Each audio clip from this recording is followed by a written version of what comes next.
नमस्कार दोस्तों। ये तस्वीरें याद है आपको? अगर आपको याद नहीं है तो आपको याद दिला देते हैं, फिर बताते हैं कि आज ये तस्वीरें मैं दिखा क्यों रहा हूं। गौर से देखिए इन तस्वीरों को। एक टनल जैसा दिख रहा है, अंडरपास, दीवारों पर चित्रकारी की गई है। प्रधानमंत्री मोदी वॉक कर रहे हैं उस टनल में। अब सामने एक फीता दिख रहा है, प्रधानमंत्री मोदी एक फीता काट रहे हैं। साथ में हरदीप पुरी हैं, पीयूष गोयल हैं, केंद्रीय मंत्री हैं, सब ने तालियां बजा दी। दूसरी तस्वीर, प्रधानमंत्री मोदी एक खुली जीप पर सवार हो रहे हैं।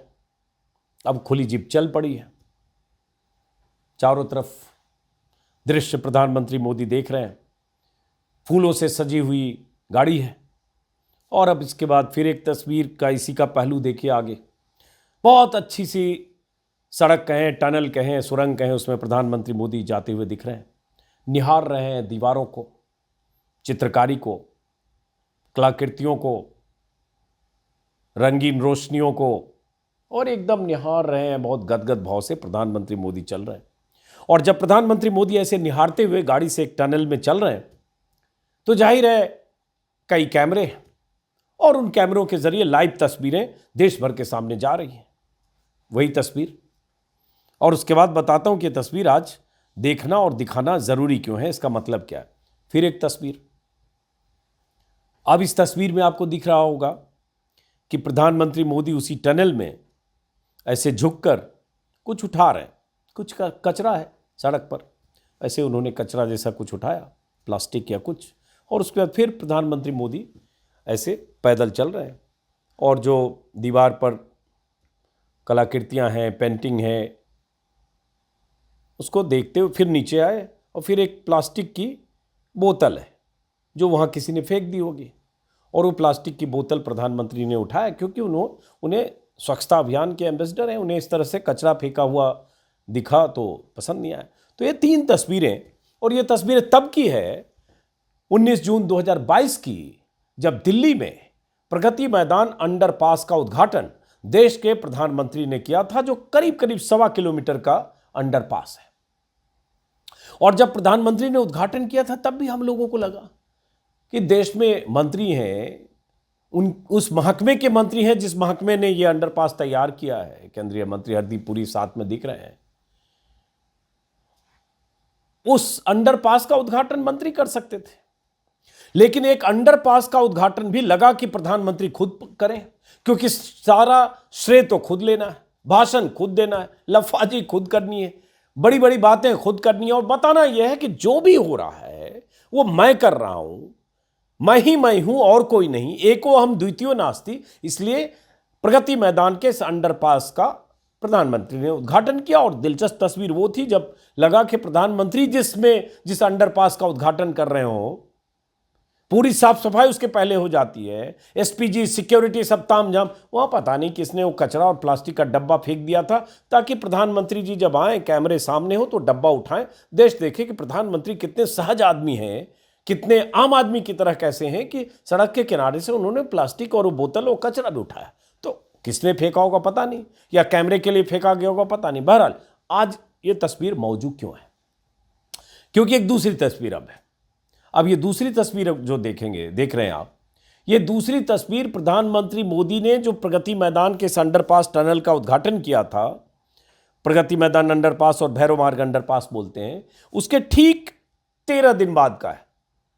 1 जुलाई 2013 क्या 12 दिन ही हुए, 1 जुलाई 2022 का, जब जबरदस्त बारिश हुई थी और उस अंडरपास में इतना पानी भर गया था कि अंडरपास को दोनों तरफ से बंद कर दिया गया था और उसमें कोई गाड़ी नहीं जा सकती थी। और वो पानी भराव, जल भराव बारिश के मौसम में लगातार रहा, और लगातार कई बार अंडरपास को बंद करना पड़ा।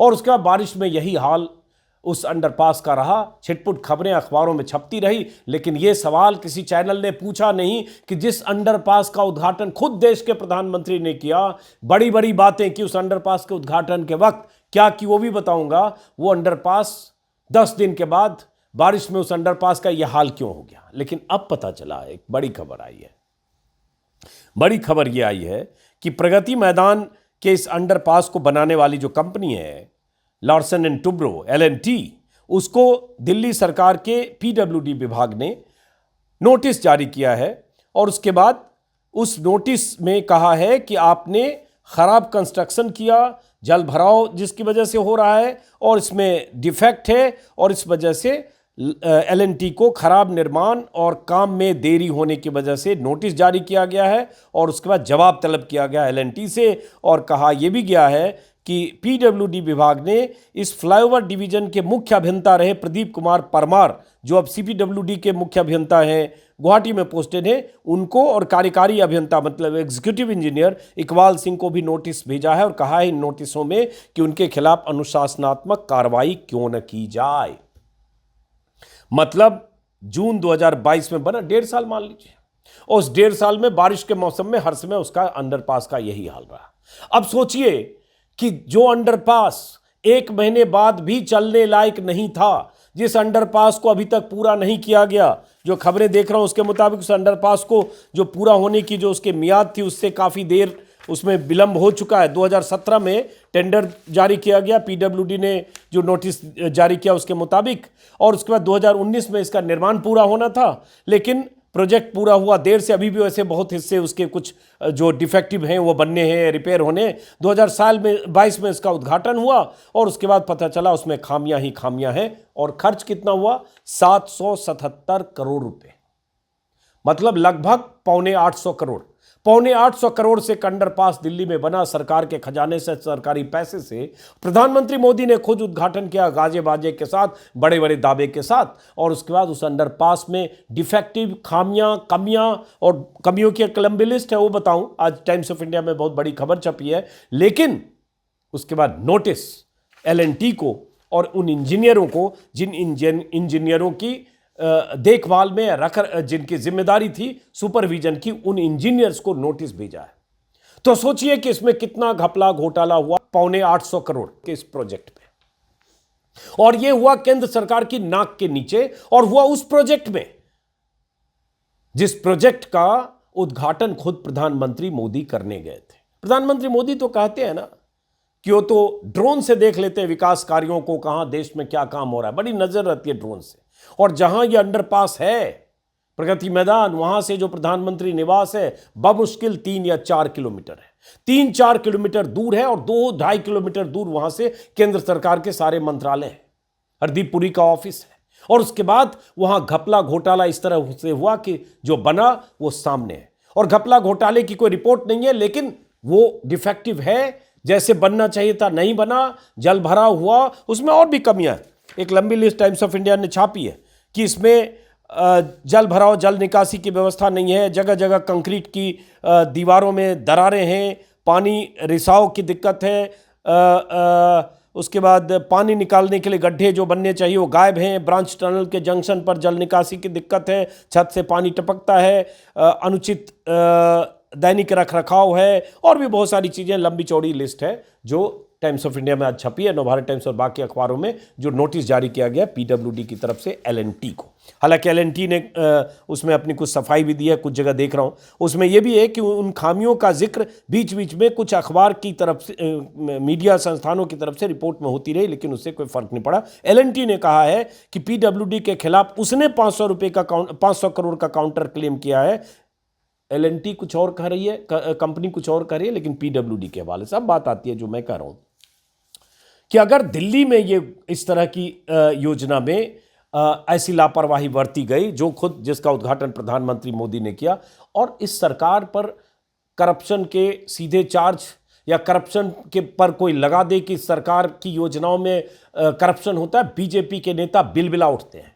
लेकिन अगर करप्शन के मामले की जांच करने वाली जो एजेंसियां हैं वो सरकार के दबाव में सरकारी किसी ठेके में जांच ही ना करे तो करप्शन का पता कैसे चलेगा? और अगर CAG है देश में, जो CAG अपनी रिपोर्ट में कह दे कि सरकार की किस किस योजना में या किस किस एक्सप्रेसवे में घपले घोटाले हुए, और उस पर कोई बात ना हो तो क्या बात हो? उस पर भी बात करने से पहले जरा प्रधानमंत्री मोदी ने इस अंडरपास के उद्घाटन के वक्त क्या कहा था, जरा सुनिए। कुछ सेकंड का ये वीडियो है, इससे आपको पता चलेगा कि लफाजी करना बड़ी बड़ी बातें करना और उसके बाद प्रोजेक्ट का यह हाल होना, इसके लिए जिम्मेदारी कौन? और अगर प्रधानमंत्री मोदी इस आधुनिक भारत के इस टनल की वाहवाही बटोरने गए थे तो फिर ये खामियां अगर हुई तो इसकी जिम्मेदारी किसकी? सुनिए मोदी जी को। दिल्ली को केंद्र सरकार की तरफ से आधुनिक इंफ्रास्ट्रक्चर का एक बहुत ही सुंदर उपहार मिला है। अभी जब मैं टनल से गुजर रहा था तो मन में बहुत सी सारी बातें आ रही थी। इतने कम समय में इस इंटीग्रेटेड ट्रांजिट कॉरिडोर को तैयार करना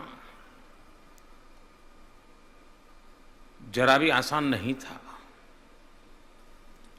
जिन सड़कों के इर्द गिर्द ये कॉरिडोर बना है वो दिल्ली की सबसे व्यस्ततम सड़कों में से एक है। हर रोज लाखों गाड़ियां गुजरती हैं और ये जो टनल बनी है उसके ऊपर तो 7 रेलवे लाइंस गुजर रही है। इन सारी मुश्किलों के बीच कोरोना धमका, उसने नई परिस्थितियां पैदा की और हमारे देश में ऐसे कुछ भी काम करो तो जुडिशरी के दरवाजे खटखटाने वाले लोगों की भी कमी नहीं है। हर चीज में अड़ंगे डालने वाले होते होते ही है। अनेक मुसीबतें पैदा होती हैं देश को आगे ले जाने में। इस प्रोजेक्ट को भी वैसी ही कठिनाइयों से गुजरना पड़ा, लेकिन ये नया भारत है, समस्याओं का समाधान भी करता है, नए संकल्प भी लेता है और उन संकल्पों को सिद्ध करने के लिए अहरनिश प्रयास करता है। मोदी जी ने कहा था कि दिल्ली को केंद्र की तरफ से बहुत सुंदर उपहार मिला है और इतने कम समय में एक कॉरिडोर तैयार हुआ है, आसान नहीं था। उन्होंने ये भी कहा ये नया भारत है, समस्याओं का समाधान करता है, संकल्पों को सिद्ध करने का प्रयास करता है। तो कौन सा संकल्प था? किस संकल्प के तहत दिल्ली में ऐसा कॉरिडोर तैयार हुआ जिस कॉरिडोर को सुचारू रूप से उस कॉरिडोर का इस्तेमाल ही जनता नहीं कर पाई? बारिश के महीने में कई कई दिन तक जल भरा और अब पीडब्ल्यूडी खुद मान रहा है, जो सरकारी महकमा है, कि इसमें गड़बड़ियां हुई और उसके बाद एलएनटी को नोटिस भेजा गया है। इसमें यह भी कहा गया है कि इस पीडब्ल्यूडी की तरफ से जो खबरें आ रही है कि इसमें कई तरह की खामियां हैं जिन्हें ठीक नहीं किया गया है। तकनीकी कमियों के कारण सरकार को परियोजना के प्रबंधन और संचालन में नुकसान उठाना पड़ा है। टनल और अंडरपास का इस्तेमाल करने वाले यात्रियों के लिए मौजूदा स्थिति में संभावित खतरा बन गया है, जिसका ये परियोजना जैसा कि मैंने बताया 777 करोड़ की लागत से बनी थी, जिसका खर्च केंद्र सरकार ने उठाया था। तो ये तो स्थिति इस परियोजना की है। अब बात आती है इसमें कितना खाया, किसने खाया? उस इंजीनियर साहब ने खाया, पीडब्ल्यूडी के किसी अधिकारी की मिली भगत थी, क्या थी? ये तो जांच होगी तब पता चलेगी, लेकिन इस सरकार में उस तरह से जांच होती नहीं है। जहां जांच और उस तरह की कोई रिपोर्ट होती है उसको कैसे दबा दिया जाता है। जैसे सीएजी की रिपोर्ट के हवाले से इसी अगस्त में कहां से खबर आई कि आयुष्मान योजना, अयोध्या विकास परियोजना और द्वारका एक्सप्रेस योजना सहित कई योजनाओं के बारे में जिक्र आया कि उसमें गड़बड़ियां हुई। कैग की रिपोर्ट ने खुलासा किया था कि हरियाणा से दिल्ली तक जो द्वारका एक्सप्रेसवे बन रहा है उसमें 18 करोड़ में बनाने की अनुमति थी, लेकिन एनएचएआई ने इसे बनाने में 250 करोड़ खर्च किए। 18 करोड़ में बनना था, 250 करोड़ खर्च किए, सीएजी की रिपोर्ट थी। उसी समय यह रिपोर्ट आई कि आयुष्मान भारत में धांधली हुई है। कैग की रिपोर्ट में कहा गया कि आयुष्मान योजना के तहत 3,446 ऐसे मरीजों के इलाज पर 6 करोड़ 97 लाख यानी लगभग 7 करोड़ का भुगतान किया गया जो पहले से मर चुके थे। मतलब 7 करोड़ का भुगतान ऐसे मरीजों के इलाज में कर दिया गया जो इस दुनिया में थे ही नहीं, इलाज कर दिया गया। पैसे किसने खाए? ये कौन बताएगा? मोदी जी तो कहते थे ना खाऊंगा ना खाने दूंगा। ये खा कौन रहा है? ये कौन खा रहा है जिस खाने वाले का पता नहीं चल रहा है? खा रहा, डकार भी नहीं ले रहा है।